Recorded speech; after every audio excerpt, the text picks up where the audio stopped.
ROI tracking, standing for return on investment, allows you to track purchases made directly from your campaign. Subsequently, it will also record your abandoned basket, items that were placed in your basket but were never purchased.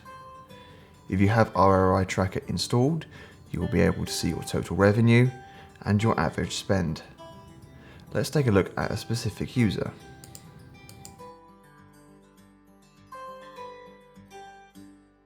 In here we can see their purchased items, which in this case is 2 items worth £59 for a total revenue of £119, and we can also see that they have abandoned 1 item in their basket.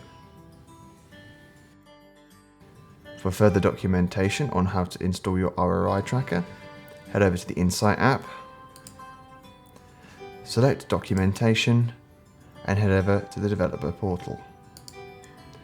From here you can see how to install your ROI and all the various features.